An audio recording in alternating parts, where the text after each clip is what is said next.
All right, so Valentine's Day, less than a week away, and we are joined by two of the most desirable bachelors. That's right, in town, golden retrievers, Teddy and Flynn. This is Teddy. This ball of fur here is Teddy, and that's Flynn. Yes. And this is Ben Garson, and we're just background material here. Don't matter. These are two Goldens that are recently adopted. Yeah. And not related. Nope, not related. We brought them in just to talk about because a lot of folks, think about getting a puppy, and then questions arise like, Sure. What do we need to do for training?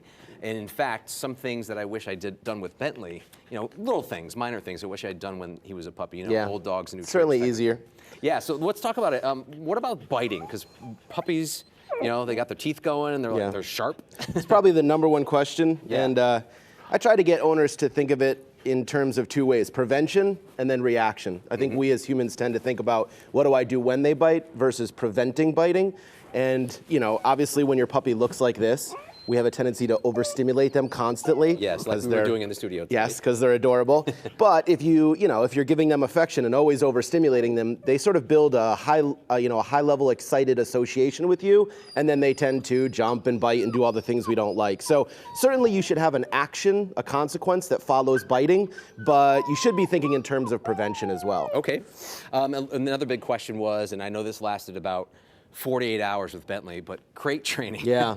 I mean, Bentley came crate trained, but we felt bad putting him in the crate. Yeah. But you actually say that crates are actually a good thing. Yeah, like and a safe space. when we use the word crate, we very often think of like a metal cage, but Right. Essentially when you bring your dog in the house, they're in a crate. I mean, there's always ways to sort of contain them.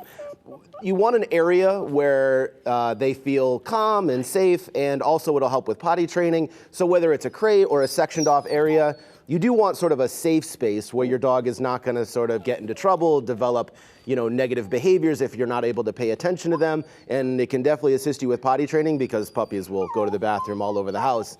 You need sort of an area that they feel like is their home. All right, and what about dogs and people? These guys obviously have been training with you at Dogology, and what about training in terms of introducing them to people? Yeah, so socialization is, a huge part of raising a puppy. Between the time they're born and about 20 weeks old, that's your socialization window. So you want to not just expose them to people, but you want to expose them to people and places and loud noises and other dogs. And it's not just exposure, but positive outcome. You want to make sure that anytime they go somewhere and interact with something, not only do they go, but they also walk away saying, hey, that was a really good experience, right? Like Flynn right now. Exactly. And this guy's like, all right, you're on borrowed time here. Yeah, because dogs that are not socialized, when they get older, they seem to have a lot of anxiety. And when people come over, they're just like, oh, I got to put the dog away because it's just way too much. Yeah, anything that they're exposed to when they're younger, they're inevitably going to be better with when they're older, assuming they have a positive association. That's the one thing, you can teach a 5-year-old dog to do a lot of things, but the socialization window, it gets significantly more difficult the older they get to change those associations. Oh, I know that. So. Yes. All right. And with that said, we will get ready to send things to break. But if you ever have a question about a new puppy or something that's going on with your dog or nutrition, you can head on over to their Facebook page, Dogology CT.